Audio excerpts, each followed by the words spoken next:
Obviamente cuando uno hace el fondo de ojo y ve una lesión, primero tiene que bien describir y orientarse dónde está posicionada. Después, cerca de qué tejido anatómicamente está cerca la lesión o qué parte del fondo de ojo afecta, ya sea el nervio óptico, cerca de un vaso, si compromete el vitrio, o si es profunda y agarra también la coroides. Después todas las lesiones es importante definir cómo son los bordes. Después un rato más adelante vamos a hablar de los exudados, la diferencia de los bordes es fundamental. También el color, las lesiones pigmentadas nos orientan mucho al tratamiento. Cuando vemos pigmento también nos habla de cronicidad, entonces es importante también describirlo y anotarlo para uno cuando hace el seguimiento de los pacientes tenerlo en cuenta. Después aprovechar, sobre todo cuando estamos empezando, cuando hacemos el fondo de ojo, jugar un poquito con la lámpara, si lo hacemos con la lámpara, para ver las distintas profundidades y también mediante la estereopsis que tienen nuestros ojos ver si un tejido está sobrelevado o si es plano.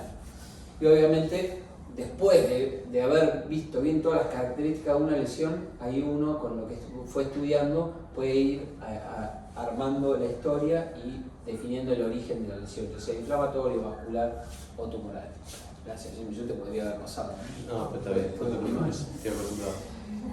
Antes de pasar de hablar de la retina, me pareció fundamental la parte de semiología hablar un poco del vitrio, que a veces por ahí cuando dilatamos al paciente, lo sentamos, agarramos la lupa y enseguida vamos a ver la retina y no estamos un tiempo mirando el vitrio. Que uno que empieza a estar en contacto con retinólogo ve que antes de poner la lupa están un rato jugando con la lámpara, moviendo la torre de iluminación para ver en diferentes incidencias cómo está el vitrio. Recordemos que el vitrio después de la tercera, cuarta década de la vida empieza a sufrir una degeneración fundamentalmente enzimática y se va produciendo la licuefacción y la cinéresis, que ahí en la foto se ven, no en la flecha, porque la flecha se está marcando pigmento, que ahí por suerte no se ve, pero sí todas esas fibras o estrías del vitrio. Y después también lo que tenemos que ver cuando estamos en la lámpara y también con la lupa es bien detectar el desprendimiento vitrio posterior, que también es algo normal que les pasa a todos los ojos, y uno tiene que estar atento cuando se produce de forma aguda y el paciente concurre con síntomas y cuenta los síntomas, ya sea las fotopsias o las mionodesopsias. Ese trabajo lo que hizo fue clasificar un poquito el desprendimiento vitrio posterior, que yo acá agarré la definición de este trabajo, que podemos tener un ojo sin desprendimiento del vitrio posterior, que uno cómo se puede dar cuenta que el vitrio no está desprendido, si el vitrio en general es transparente, salvo cuando ya empieza a tener una cinéresis muy grande, es cuando no ve el vitrio. Cuando uno no ve, haciendo juego con la lámpara o con la lupa, no ve nada del vitrio, quiere decir que el vitrio está bien pegado y bien homogéneo y transparente. Después podemos tener el colapso el desprendimiento del vitrio posterior completo, es cuando se desprende la mayor parte del polo posterior y puede colapsar o no colapsar. El colapso se ve muy bien cuando hacemos el juego con la lámpara de hendidura, donde hacemos mover al paciente el ojo y uno ve cómo el vitrio se acerca y cuando lo hacemos mirar para arriba o para abajo, cómo flamea atrás el vitrio. Y obviamente cuando no tiene colapso, uno tiene que hacer más juego cerca de la retina a nivel del polo posterior. Entonces ahí tenemos, es un vitrio con hialosis en este video, donde vemos la hialosis cuando el paciente mueve el ojo, cuando vos movés la lámpara ves la hialosis y no ves nada más. Entonces pues ahí podemos decir que el vitrio no está desprendido y nos ayuda a veces ver que en este caso el timna, el que genera la hialosis, nos da referencia para ver dónde está el vitrio. En cambio, en el siguiente video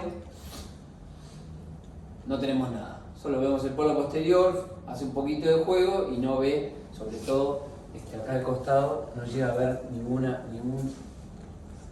fibra vitrea ahí dando vuelta, ningún flotador ni nada.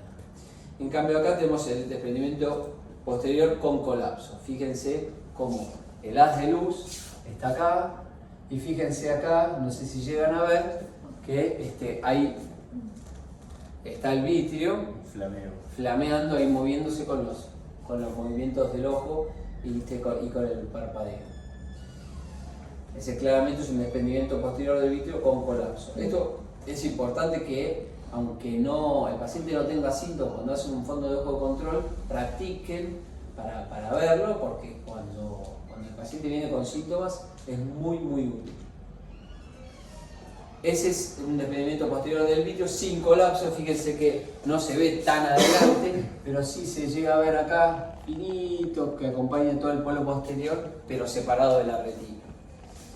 Y el siguiente, acá es un desprendimiento parcial con contracción, claramente eso producido también por la retinopatía diabética, pero miren ahí, miren cómo se ve ese haz de vitrio que está separado, pero está solo separado ahí, el resto está pegado, o sea, es parcial y con contracción también por la propia retinopatía diabética. Fíjense que tiene hemovitrio y tiene tracción, tiene proliferante fibrovascular.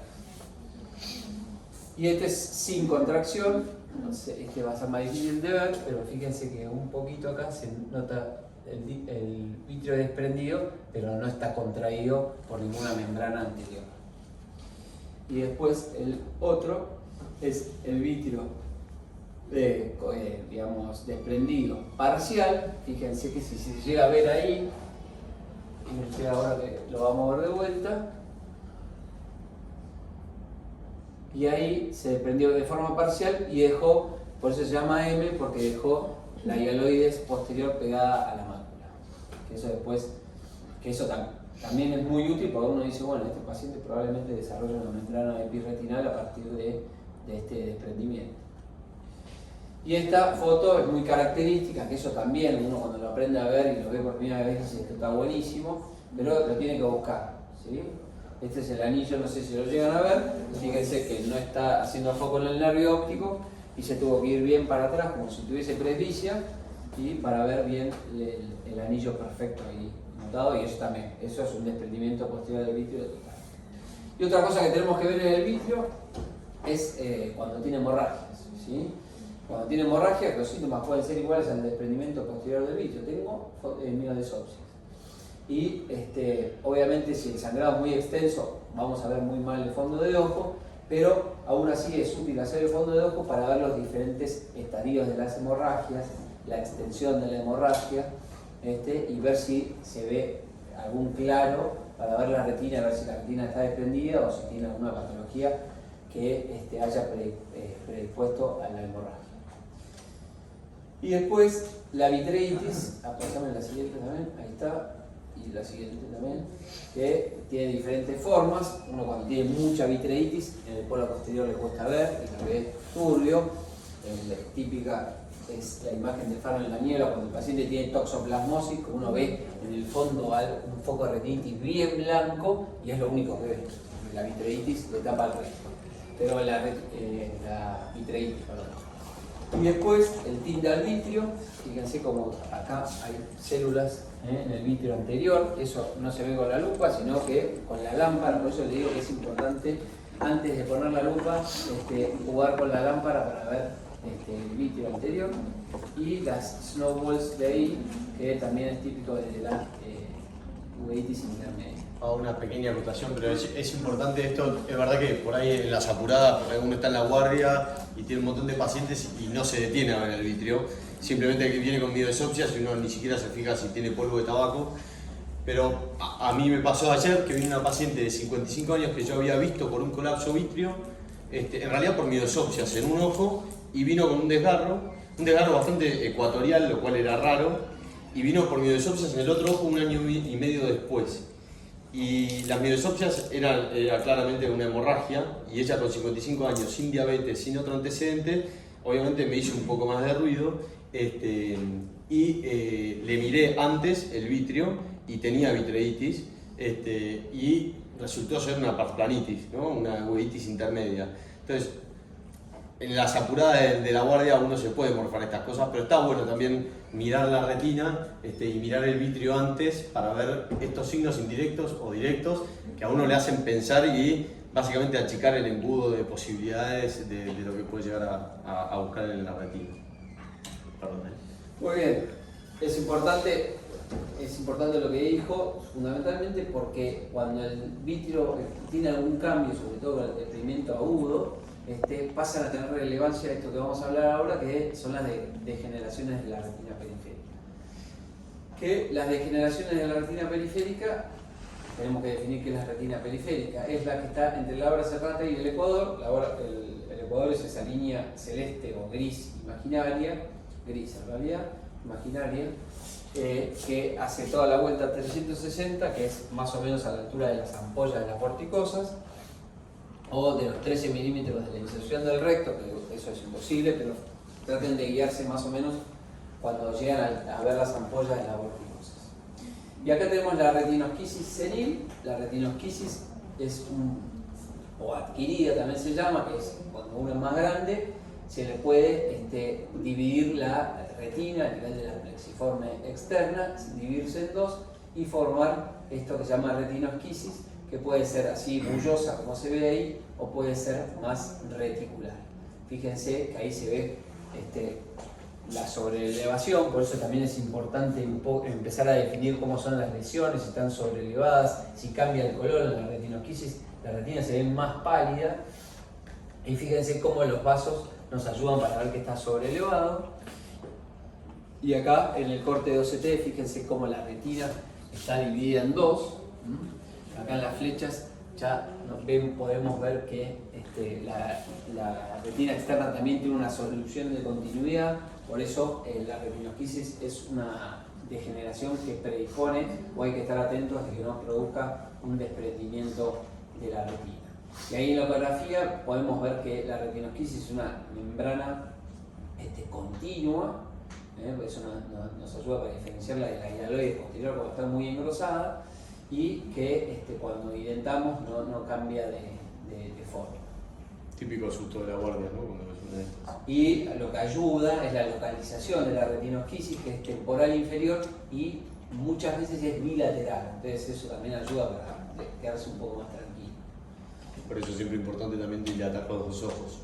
También, porque además los pacientes a veces refieren los síntomas por el campo visual y no por el ojo. Te dicen, no, yo veo algo acá, pero es en el campo del ojo que contralateral, y uno dilata uno y ahí hace cagadas. Pero bueno, perdón el vocabulario. Seguimos. El blanco sin presión, que eso también es una lesión muy frecuente, que uno cuando la ve y dice que tiene este paciente, es algo totalmente benigno, que en el OCT se ve así hiperreflectivo a nivel de la elipsoide. Es una lesión que incluso a veces está descrito que se va cambiando de tamaño e incluso puede migrar, y como pronóstico no tiene ningún tipo de implicancia patológica. Lo mismo el oscuro sin presión, que es al revés, la elipsoide está hiporreflectiva y también puede migrar o cambiar de tamaño. Después la degeneración cistoide, que también se puede ver en los dos ojos, temporal inferior, como en este caso, que da ese aspecto reticular de la retina, que se cree que esos quistes pueden coalescer y formar una retinosquisis, por ende predisponer para el desprendimiento de retina. Siguiente. Ahí fíjense cómo se ve en el OCT, la degeneración cistoide, son igual que los quistes de edema macular, pero en la periferia, fíjense que en la periferia la retina es súper finita. Acá no se ve muy bien, pero acá en el temporal inferior se ven estas perlitas, ¿sí? Que se llaman snowflakes, que no predisponen al desprendimiento de retina, pero muchas veces están asociadas a lesiones que sí. Entonces, si uno ve eso, esfuércense por ver bien la periferia, háganle mover el ojo al paciente en todos los horarios para buscar lesiones. A veces hay que ponerle ganas, pero búsquenlas cuando vean estos snowflakes. Siguiente. Y después ahora tenemos las degeneraciones de la retina periférica que tienen compromiso del vitrio, o el vitrio juega un rol, porque las anteriores eran solo de la retina. ¿Sí? La más importante es la degeneración látice, que fíjense que es como una lesión de afinamiento de la retina, oval o alargada, ¿sí? que se ven medio blanquecinas por el afinamiento, y los vasos que pasan por arriba o se cortan o se envainan y dan ese aspecto así reticular, ¿sí? Y a veces tienen pigmento asociado. ¿Y qué pasa con la degeneración del látice? Muchas veces la retina se afina tanto que se empiezan a hacer agujeros. Entonces muchas veces uno ve el látice y tiene agujeros nuevos o atróficos o con pigmento alrededor, y uno se asusta y dice que acá hay un agujero de la retina. Bueno, está bien que un poco se asusten, porque el 2% de los látices con agujeros predisponen a el desprendimiento de retina. Igual volvé porque muchas veces en el borde posterior, o sea, donde está el nervio óptico, esto sería anterior, donde está la bola cerrada, o sea, anterior en el ojo, tienen adhesión muy fuerte del vitrio. Y si el vitrio tiene un desprendimiento agudo, muchas veces lo puede traccionar y generar un desgarro, no un agujero, un desgarro a partir de la degeneración látice. Y esto sí producen un desprendimiento de retina con mucho más frecuencia que esos agujeros atróficos.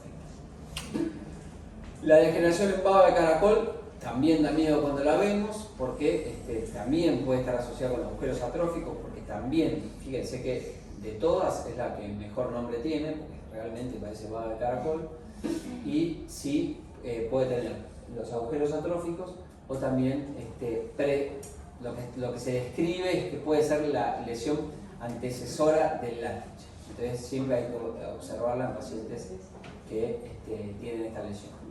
Siguiente, y después los tubos retinales, que también hay que ver, mirarlos porque predisponen para el desprendimiento de retina. Son nódulos, los vemos como nódulos de células gliales pegadas de vitrio y retina, o sea, que están bien pegados. Fíjense cómo se ven en el OCT, ¿sí? Y el vitrio, acá no se ve tanto en la foto, pero está bien adherido a este nódulo de células gliales en la retina periférica, y que a veces ese vitrio rompe y genera el famoso agujero operculado que vemos ahí.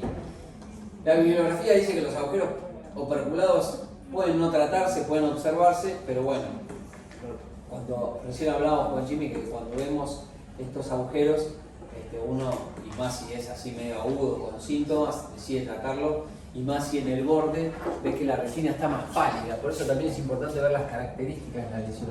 Si uno ve pigmento alrededor, se queda más tranquilo, es vieja y el pigmento ayuda a contener la lesión. Pero si uno ve más pálida alrededor, eso quiere decir que tiene líquido retinal abajo, y eso probablemente es el líquido del vitrio que va a empezar a disecar la retina.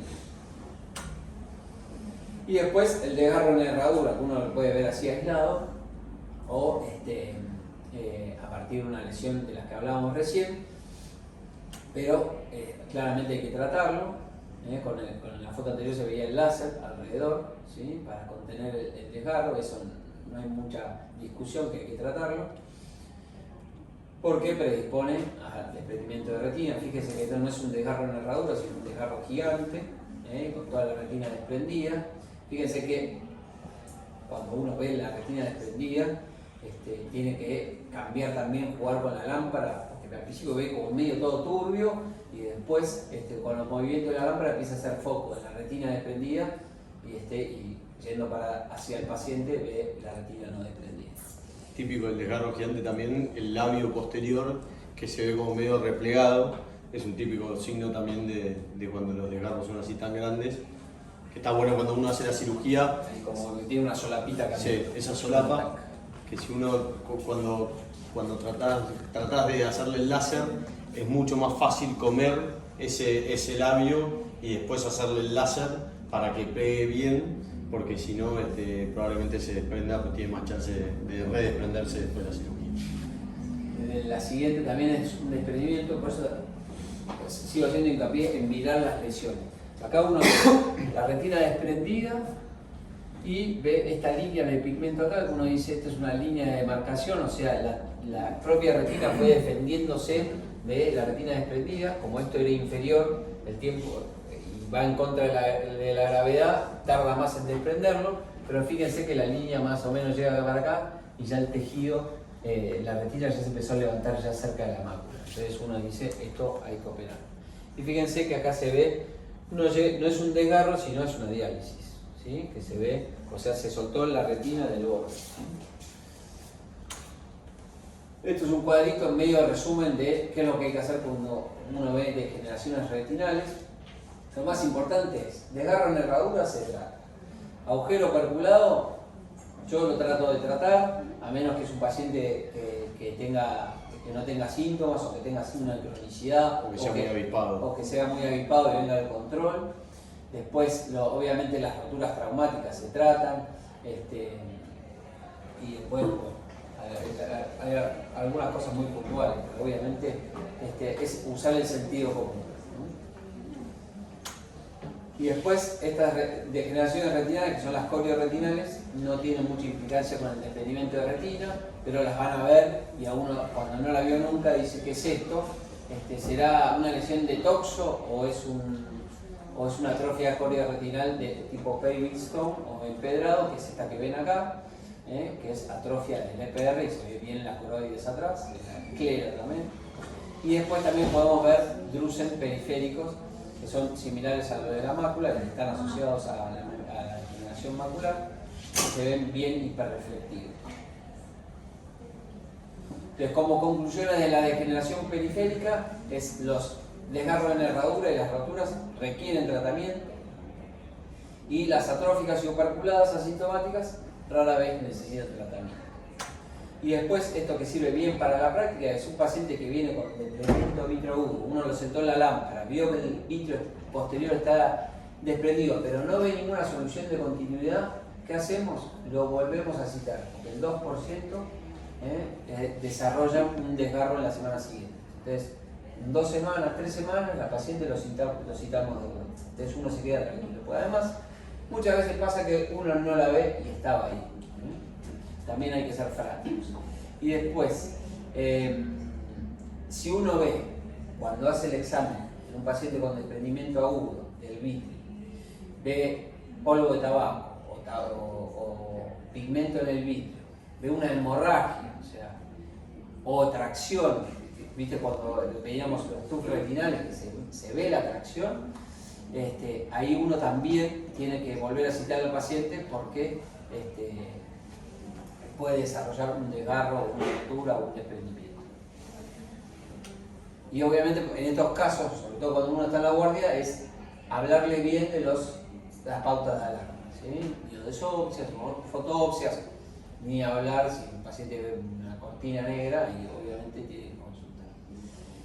Y después los factores de riesgo, que son las degeneraciones que vimos recién. Puse solo las látices, pero también en baba de caracol, o los TUS, o la retinosquisis.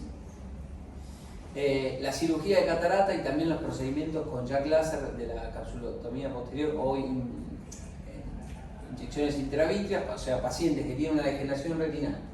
Y yo le hago un jack láser, ojo, si el paciente a las 2 semanas viene a la guardia con mioesopsias, prestar atención, porque es verdad que el jack láser produce mioesopsias, pero dilátenlo y miren en la retina, y más si tiene una degeneración periférica, ni hablar. El trauma, el desprendimiento de retina reumatógeno en el ojo contralateral, o también la familia, un paciente que tiene miopía y además tiene los 2 padres que se le desprendieron la retina, también hay que prestar la atención. La retinopatía del prematuro y el síndrome de Stickler. Lo de la cirugía de catarata es importante, que el típico desprendimiento de post-cirugía de catarata son típicos agujeros muy chiquititos y muy periféricos. Entonces siempre es importante también ir a buscarlos en esos casos específicos, con un poco más de ganas, que se maneje con lámpara, y si no OBI, intentar también, sí, está bueno. No obviar el fondo de ojo antes de la cirugía de catarata, porque el paciente que tiene degeneraciones retinales que predisponen al desprendimiento, uno a veces le hace Biomaster, ecometría, el OCT, un Daytona y chao. Y no le hizo el fondo de ojo y se come alguna de estas cosas. El Daytona o California, las CRG de campo amplio están buenísimas, pero hay muchas veces que, sobre todo en hora 12 y en hora 6, por la sombra o la misma foto que genera o sombra del párpado o el mismo campo de la RG, no ves todo, y hay veces que hay lesiones ahí que podés morfarte y no ver. Y después ahora les voy a hablar un poco de lesiones retinales. sí que esa mini introducción lo que dice es: hay muchas enfermedades de la retina y todas producen algunas lesiones similares en el fondo de ojo. Entonces ahora la idea es describirlas y después uno con el contexto clínico puede ir orientando el diagnóstico. Lo primero que vamos a hablar son los exudados algodonosos. Los exudados algodonosos, como dice acá, se ven más blancos, son más superficiales porque están en la capa de fibras y son lo que vemos de un microinfarto de estas capas, y en general están asociadas, como son microinfartos, a enfermedades microvasculares. Fíjense, esto no es justo algo microvascular, pero sí es un paciente con HIV que tiene retinopatía por HIV que produce estos microinfartos que se ven como exudados algodonosos, que son más pintorescos en la foto de la que tiene el mouse. Eso de ahí. Ahí ya es un exudado algodonoso barra retinitis.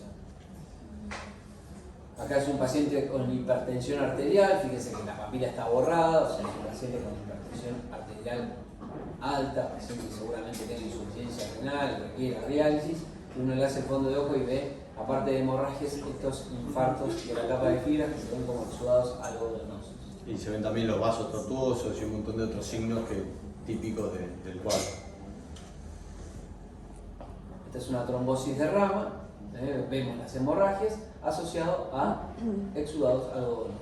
Fíjense que son distintas patologías que todas dan exudados, aparte de las hemorragias, exudados algodonosos. Acá está bueno porque se contrasta el algodonoso con el exudado duro. Fíjense que el exudado algodonoso es blanco, incluso acá en la foto no, porque uno no tiene la tridimensionalidad, pero es más, cuando uno lo ve en el fondo de ojo se da cuenta que uno está más anterior y el otro más posterior. Y fíjense los bordes, ¿no? Los duros son muy bien delimitados y los algodonosos más o menos, es más difícil darle el borde. Este es un paciente con lupus, que también le produce microinfartos. El lupus también es una microangiopatía, entonces produce estos microinfartos de la capa de fibras que se traducen en exudados algodonosos, aparte de esas hemorragias, que miren que son distintas a las hemorragias de la trombosis venosa, la que vimos anterior, así que ahora vamos a hablar de las. Fíjense que son distintas las hemorragias.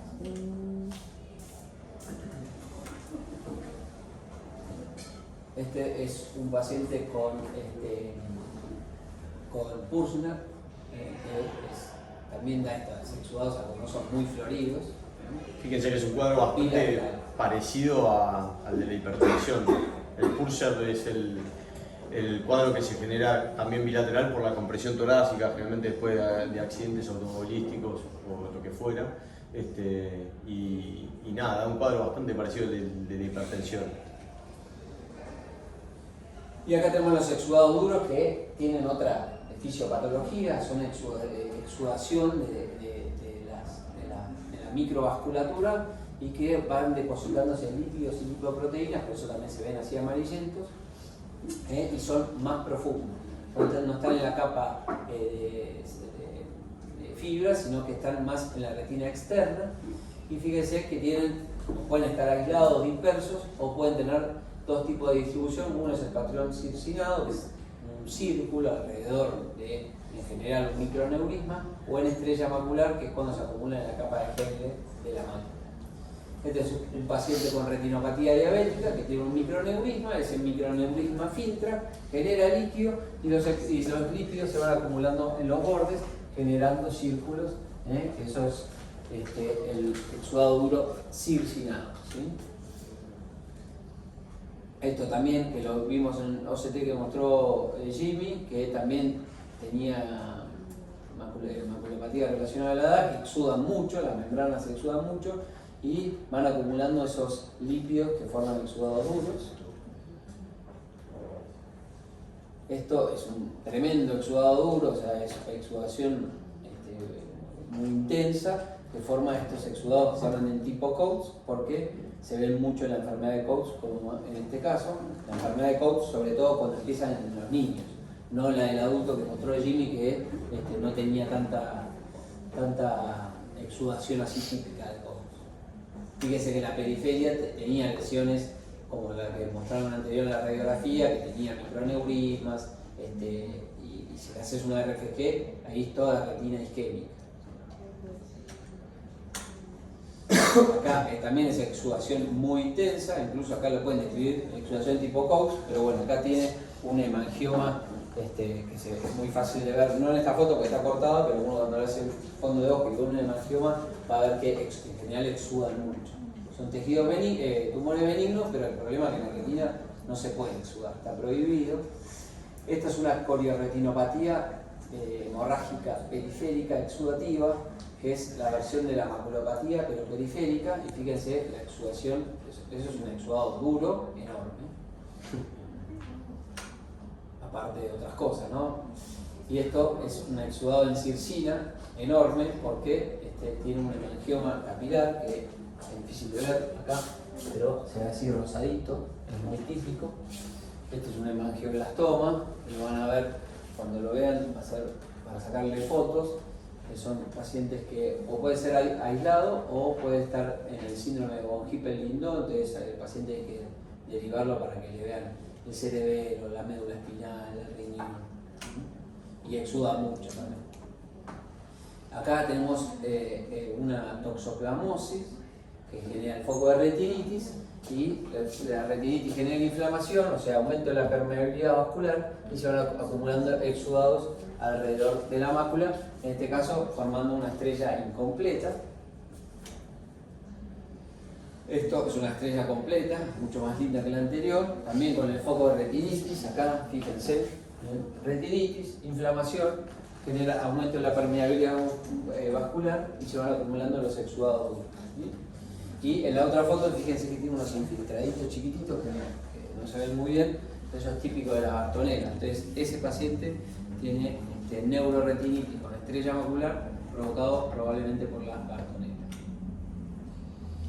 Y después tenemos las hemorragias retinales, que siempre hay que darles bola porque siempre tienen relación con alguna enfermedad. Y claramente es más fácil ver la profundidad de las hemorragias que por ahí de algunas otras lesiones, más cuando hay un poco de coroiditis o algo más profundo. Las hemorragias son más fáciles porque si están en el vitrio, como en este caso, fíjense que es un hemovitrio antiguo, ya no se ve rojo, sino que se ve más fibrinoide, o sea, fibrina que va quedando cuando se va reabsorbiendo. ¿A alguien se le ocurre que puede ser? Vieron que siempre que se ven, es difícil esto, pero a mí me dijeron que tenían, no lo sé, pero es típico de los pacientes que tienen algún tipo de hemorragia cerebral, sobre todo jóvenes, que tienen sangrados bilaterales. Después, en cualquier paciente diabético que tiene un sangrado, después tiene algún tipo de colapso vítreo, y eso se va hacia el sector inferior de la retina, o de la cavidad vítrea, perdón, y uno empieza a ver mejor y se limpia. Estos pacientes suelen ser jóvenes y suelen ser pacientes que tienen accidentes de lo que fuera, que generan algún tipo de hemorragia cerebral, y después terminan con esto que es el síndrome Terson, que no se entiende bien por qué es, o no se sabe bien del todo por qué es, supuestamente porque migra la sangre a través de la vaina, pero es importante lo del vitrio. El vitrio contiene el hemovitrio ahí en el polo posterior, a diferencia de un diabético de 65 años que el hemovitrio va decantando abajo. Por eso también es importante ver cómo está el vitrio del paciente. Cada vez que le hagan un fondo de ojo al paciente y vean que el vitrio está desprendido, lo que escriban en la historia clínica es fundamental. Fíjense, esto Jimmy ya lo nombró, pero una hemorragia dialoidea que forma ese nivel, o preretinal, subdialoidea preretinal. Esto es otra. Acá es un paciente diabético, así que tiene varias distintas hemorragias: subdialoidea, vitrea, intrarretinal. Estas son las famosas hemorragias en llama que se producen en la trombosis. Las hemorragias en llama vendrían a ser el homólogo del exudado algodonoso, ¿sí? Son capas internas y tienen así borde más difuso y más alargadas, tardan menos en reabsorberse. Este es un paciente con ¿cómo es esto? Leucemia, que genera las manchas de Roth, o sea, son hemorragias en llama con algún centro pálido acá, ¿sí? También se ve en la endocarditis. Lo que pasa es que en la endocarditis uno ve 2, 3 dispersas por ahí, no como acá que la leucemia genera este cuadro típico. Y fíjense, estas hemorragias son muy distintas a las que estábamos viendo recién, no son en llamas, vendrían a ser el homólogo de los exudados duros, porque tienen bordes más definidos, son más redonditas y están en las capas más externas, no están tan en la capa de fibra. Fíjense que la sombra de la hemorragia está acá abajo, o sea, la hemorragia está acá, y en cambio cuando la capa de fibra se está acá arriba. Y acá también tenemos diferentes profundidades, por eso también uno empieza a aprender a ver la profundidad a partir de hemorragias, ¿sí? Esta es una neovascular que generó una hemorragia grande, esta es una hemorragia submacular y esta es una hemorragia, submacular y esta es subretinal y esta es subhialótica, que tapa todas las arterias de la retina. Y después otra cosa que tenemos que aprender a ver es el edema macular, que el edema macular es cuando uno ve borrada el brillo foveolar y que aparece muchas veces como consecuencia de ya sea inflamación, isquemia o filtración vascular cerca de la mácula, ¿no? Y que se va acumulando ahí líquido, y cuando uno ve líquido también empieza a ver también exudados duros. Mismo ejemplo que puso Jimmy, los quistes que coalescen, ya se van haciendo grandes, incluso cuando ya hay quistes muy grandes se empieza a ver líquido subretinal, pues está un poco desprendido el neuroepitelio. Y después otras lesiones retinales que hay que aprender a ver son las lesiones neovasculares. En este caso, que son las más fáciles de ver, son las de la diabetes, ¿sí? La neovascularización retiniana, que es cuando hay isquemia en la retina y la retina empieza a formar nuevos vasos, esos vasos son anómalos y filtran con mucha facilidad y sangran también con mucha facilidad, típico de la diabetes o de la trombosis venosa. Este es un paciente con síndrome de células falciformes que también tiene isquemia periférica, y fíjense que acá es muy fácil de ver el neovaso, ¿sí? A veces cuando uno ve estos vasos dice estos son neovasos y en realidad son shunts, no filtran, ¿sí? Entonces uno con la RFG lo puede distinguir. Fíjense, yo veo esto y digo este vaso es súper anormal y parece nuevo, entonces uno pensaría que es un neovaso y no, es un shunt, y los neovasos se ven más finitos, más débiles, más lábiles. Sí, como son neovasos y tienen defecto en su permeabilidad, generan también todos esos exudados, ¿no? Exacto. Y después tenemos la respuesta neovascular coroidea, ¿sí? Que la más típica es la degeneración macular, pero en realidad la respuesta neovascular coroidea depende de cualquier ruptura de la membrana del Bruch. O sea, se rompe la membrana del Bruch y se puede producir una proliferación desde la coroides. Por ejemplo, ahí tenemos un paciente con estrías angioides. Fíjense que ahí se ve una estría así grisácea. Y ahí también. Entonces, a partir de esa ruptura de la coroides se puede formar una respuesta neovascular y generar un cuadro muy similar. Acumulación de líquido y de hemorragias. Hay una regla mnemotécnica para estudiar las estrías angioides o quién las produce, que se llama PEPSI. No sé si la estudiaron todavía.